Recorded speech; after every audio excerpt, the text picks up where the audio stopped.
Assalamualaikum warahmatullahi wabarakatuh. Selamat malam. Malam ini kita akan kembali membahas tentang perda. Dan perda yang kita bahas malam ini adalah perda nomor 14 tahun 2015 ya, ini ya. Yaitu tentang izin angkutan barang dan pengoperasionalan alat berat ya. Jadi perda nomor 14 tahun 2015 tentang izin angkutan barang dan pengoperasionalan alat berat. Oke.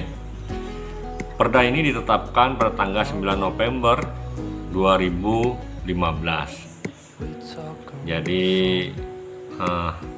6 tahun yang lalu ya. Kemudian terdiri dari 19 bab dan 41 pasal. Jadi banyak sekali ya babnya, sampai 19 ya. Karena yang diatur juga cukup banyak, yaitu meliputi angkutan barang dan pengoperasionalan alat berat. Oke. Bab pertama itu tentang ketentuan umum, itu biasa isinya tentang pengertian-pengertian. Kemudian yang kedua, bab kedua adalah subjek dan objek dari izin angkutan barang dan pengoperasionalan alat berat. Itu subjeknya adalah orang pribadi ya, perorangan gitu, atau badan usaha ya, yang bergerak dalam bidang angkutan barang dan bongkar muat. Kemudian objeknya adalah kegiatan pengangkutan barang dan bongkar muat serta pengoperasional alat berat ya. Kemudian pada bab ketiga itu angkutan barang dengan kendaraan bermotor ya. Angkutan barang dengan kendaraan bermotor. Jadi barang itu ada barang umum, ada barang bahan berbahaya, ada barang khusus. Kemudian barang yang diangkat dengan kendaraan bermotor bisa juga merupakan sebuah atau alat berat ya. Kemudian pada bab keempat itu mengatur tentang angkutan barang umum. Untuk angkutan barang umum ini cukup rekomendasi dengan beberapa syarat yang mudah. Kemudian tata cara itu pada bab 5 itu tata cara pengangkutan barang umum itu dilakukan sedapat mungkin, seaman mungkin, selancar mungkin, dan tertib dalam lalu lintas ya. Jadi kalau mengangkut barang, kalau umpamanya di bak terbuka, kemudian bisa mengakibatkan barang yang berceceran, diharapkan ditutup ya, biasa itu ya, standar untuk barang umum itu ya. Kemudian kalau ada barang yang keluar, artinya keluar dari bak ya, harus ditandai ya, dengan beberapa syarat ditandai, maksudnya diberi tanda bahwa ada barang yang keluar dari bak yang barang menampung barang ya. Kemudian untuk bab ke-6 itu angkutan barang bahan berbahaya ya. Jadi untuk bahan berbahaya itu barang yang mudah meledak, mudah menyala, mudah beracun, radioaktif dan lain-lain. Untuk barang berbahaya itu tidak hanya cukup dengan rekomendasi, harus dapat izin ya. Jadi harus mengajukan izin. Kemudian pada bab ke-7 itu tata cara pengangkutan bahan berbahaya. Nah, tata caranya pasti juga harus lebih rumit. Kemudian harus disupervisi ya, harus diawasi oleh pengawas ya, harus diawasi oleh ahli yang mengerti betul tentang barang berbahaya itu ya, yang bisa memberikan jaminan keamanan, keselamatan, kelestarian lingkungan lah ya. Kemudian itu untuk bahan berbahaya. Untuk bab ke-8 itu angkutan barang khusus. Barang khusus itu bahan curah ya, bahan curah, kemudian cair, kemudian bahan yang butuh fasilitas pendingin, kemudian hewan, kemudian tanaman itu masuk ke dalam barang khusus ya. Pengangkutannya juga butuh rekomendasi aja, itu butuh rekomendasi. Oke.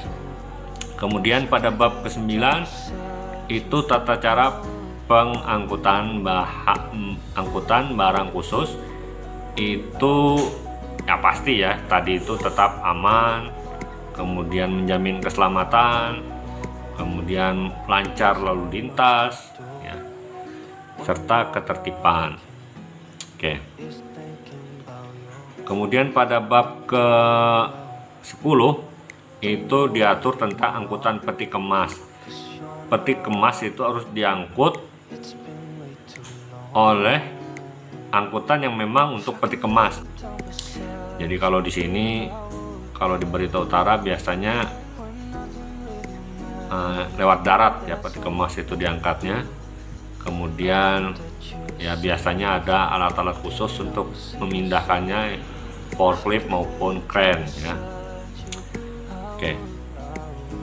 Kemudian untuk angkutan peti kemas itu harus izin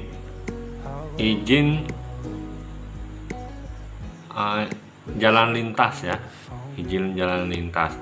Nah, ini pengertiannya di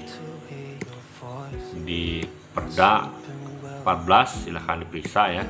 Kemudian yang bab ke-12 itu adalah angkutan alat berat.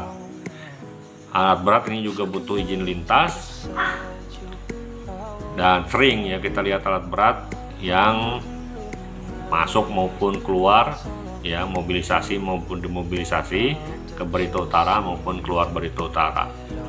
Kemudian pada bab ke-14 itu operasional alat berat. Alat berat itu pengoperasionalnya butuh